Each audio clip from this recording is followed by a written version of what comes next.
நம்முடைய வாழ்விலே நாம் வாசித்து நம் வாழ்வை செதுக்கி கொண்ட இடங்கள். இவர் சொன்னார்ல, அம்புலி மாமா படிக்கலாம், ஆனா ஒரு இளைஞன் நான் அம்புலி மாமாவை தான் படிப்பேன் என்று சொல்லுவது தவறு என்று நான் சொல்லுகிறேன். வாசிப்பு என்று வந்துவிட்டால் நீ அம்புலி மாமாவை கூட வாசிக்கலாம். இன்னைக்கு வாசிக்கலாங்க. நான் ஒரு அம்புலி மாமா கதை சொல்லவா? உங்களையும் என்னையும் இதோ இந்த வினாடியில் வளப்படுத்தும் அம்புலி மாமா கதை. நான் ஒன்று சொல்றேன், குழந்தைகளுக்கான விஷயங்கள் இருக்குல்ல, நம்ம சாதாரணமா நினைக்கிறோம். நான் ஏன் விஜயனை கொண்டாடுகிறேன்? ஏனென்றால் விஜயன் என்னுடைய பின்னால் வரக்கூடிய அடுத்த தலைமுறை என்று சொல்லவில்லைனாலும் என் தம்பி. என் அனுபவங்கள் கொடுத்த விஷயங்கள் தான் எனக்கு சொத்து. ஆனால் நான் எதிர்கொள்ளக்கூடிய சமுதாயத்தினுடைய இன்னும் அதிகப்படியான வீரியத்தை சந்திப்பவன் அவன். நான் அவனை மரியாதை செய்கிறேன்.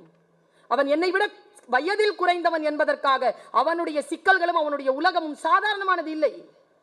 நான் சொல்லுகிறேன், குழந்தைகளுடைய உலகம் பெரியவர்களின் உலகை விட சிக்கலானது. தெரியுமா உங்களுக்கு? உங்களுக்காவது எனக்காவது சொல்ல தெரியுது, அதுக்கு சொல்லவே தெரியாது. அது ஏதாவது சொல்ல வந்தா நீங்க அடிப்பீங்க, அது அடி வாங்கிக்கிட்டு உங்களை மன்னிக்கும்.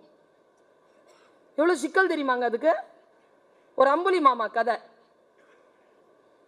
ஒருத்தன் சாப்பிட்டுக்கிட்டே இருந்திருக்கான். அப்பா பையன் வெளியில விளையாடிட்டு இருந்தான். இவர் 3 மணிக்கே வேலையிலேருந்து வந்துட்டாரு. ராஜா விட்டாரு, சீக்கிரமா வீட்டுக்கு போகணும்.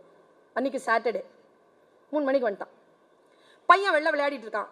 ஒய்ஃப் கிட்ட கேட்டான், பையன் சாப்பிட்டானா? இல்ல சாப்பிடலைங்க, அதை விளையாடிட்டு இருக்கான். தம்பின்னு குரல் கொடுக்க, அப்பா இருப்பா வந்துடுறேன்ப்பா, விளையாடிட்டு இருக்கேன்ப்பா. 3/4 மணி நேரம் ஆச்சு. தம்பி இருப்பா, விளையாடிட்டு இருக்கேன்ப்பா. டேய் விளையாட முடிச்சுட்டு வாடா. 20 நிமிஷம் ஆச்சு, வரல. இப்போ விளையாட்ட முடிக்க போறியா இல்லையா? தோப்பா வந்துட்டேன். வந்துட்டான். 45 மினிட்ஸ் 20 மினிட்ஸ் 20 மினிட்ஸ் சரியா விளையாடி இருக்கான். வந்துட்டான், சாப்பிட்டான். சாப்பிட்டுட்டு அப்பா கேட்டாராம், என்னடா விளையாடிட்டு இருந்தேன்? யாரா வெளில? யாருமே இல்லை. யாரா? நான் ஒரு ஆசிரியராக நின்று என்னை நானே சுதாகரித்துக் கொண்ட பல வாசிப்பு அனுபவங்கள், பல விஷயங்கள். சூஃபி, சூஃபிங்கிறவன் யாரு?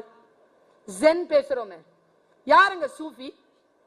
தன் வாழ்வியல் அனுபவங்களால் இறை இன்பத்தை, ஆன்மீக உணர்வை அடுத்தவர்களுக்கு ஒளி வெள்ளமாக தத்துவங்கள் மூலமாக தந்துவிட்டு போகின்ற துறவி சூஃபி. என் அப்பா சூஃபி. அவர் என் காதுகளில் போட்டதெல்லாம் சூஃபிச கவிதைகள். நான் அவரை எப்படித்தான் பார்க்கிறேன். அதனால் சொல்லுகிறேன், ஒரே ஒரு கருத்து, என் சிந்தனையை மாற்றிய கருத்து உங்கள் சிந்தனையை மாற்றும் என்பதற்காக அந்த ருசியை நான் கொடுக்கிறேன். இந்த உலகத்திலேயே கடத்த முடியாதது 2, ஒன்று ருசி, மற்றொன்று வலி. பலாப்பழம் எப்படி இருக்குது? ருசியா இருக்குது. எப்படி? தேன் மாதிரி இருக்கு. தேன் சாப்பிட்டா போதுமா? இல்லை. சக்கரை இல்ல. வெள்ளப்பாகு இல்ல. எப்படி இருக்குது? ருசித்து பார். கண்ணதாசன் சொன்னார் இல்லையா, மனையாள் சுகம் என்னென்று கேட்டேன், மணந்து பார் என்றான் என்று இறைவன் பணித்தனன். படிச்சிருக்கிறோம்ல. அன்பென்பது என்ன என்று கேட்டேன், அழித்து பார் என்று இறைவன் பணித்தனன். ஒன்னொன்னா வரும். அதுல கடைசி எல்லாம் நானே அனுபவித்து தெரிந்து கொள்ள வேண்டும் என்றால் நீ ஏன் இறைவனே என்று கேட்டேன். இறைவன் சற்றே காதருகில் வந்து அந்த அனுபவமே நான் தான் என்றான். கண்ணதாசன் மா கவி, பேரரசு, கவிக்கெல்லாம் அரசு, சிம்மாசனத்தில் உட்கார்ந்து இருக்கும் கவி. எத்தனை சொற்களுக்கு சொந்தக்காரனம். சூஃபியில் ஒரு செய்தி, ஒரு கண்ணில்லாத ஆளு. நான் இதை சொல்லி இருக்கிறேன். கண்ணில்லாத ஆளுங்க. ஒரு புத்தக கண்காட்சியில ஒரு புக்கை வாங்கினேங்க, சூஃபி கதைகள்னு போட்டிருந்தது. பிரிச்சேன். ஒரு கதை நல்லா இருந்து அங்கேயே அடிச்சு படிச்சுட்டேங்க. படிச்சுட்டு அந்த கடனுக்காக, படிச்சுட்டேனேன்ற கடனுக்காக அந்த புத்தகத்தை வாங்கி கொண்டு போய்விட்டேன்.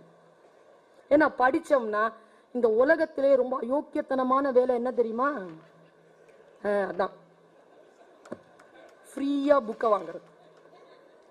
தேங்க்ஸ் அப்படின்னு வாங்கிட்டு போயிருவாங்க தெரியுமா சில பேரு. யாருக்கும் பர்வீன் இங்கதான் இருக்கிறான் அந்த நண்பன். ஏய் பர்வீன், யாருக்கும் நீ புத்தகத்தை கடன் கொடுத்து விடாதே. ஏன் அப்படி சொல்கிறாய் நண்பனே? என் வீட்டில் இருக்கும் புத்தகம் எல்லாம் அப்படி பெறப்பட்டவைதான் அப்படின்ட்டான். நான் ஒரு புத்தகத்தை வாசித்து அதற்கான கூலி கொடுக்கிறேன். அதற்கான கூலி கொடுத்துடணுங்க. அது தர்மம், அறம். அதனால் தான் உங்களை சந்திப்பது என் தவம் என்று நினைக்கிறேன். நான் காசு கொடுத்து புக் வாங்க வந்திருக்கீங்க பாருங்க. Shahbaz, super super. பாருங்க, ஒரே அந்த சூஃபியை பற்றி சொல்லிட்டு போறேன். ஒரு கண் இல்லாத ஆளு கையில விளக்கு எடுத்துட்டு அப்படியே போறாரு. பயணம், பயணம். முன்னால ஒரு ஆள் மோதிட்டான். மோதனவன் தடுமாறி நின்னுட்டு, யோ என்னையா கண்ணு தெரியல உனக்கு அப்படின்னா. சூஃபி சொன்னார், ஆமாயா கண்ணு தெரியலையா அப்படின்னார். அப்படியா, சரி சரி பரவாயில்ல அப்படின்னா. சூஃபி அவனை நிறுத்தினார்.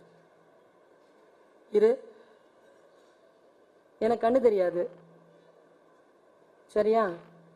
எனக்கு கண்ணு தெரியாதுன்னு எனக்கு தெரியும். நான் ராத்திரியில பயணம் போறேன்.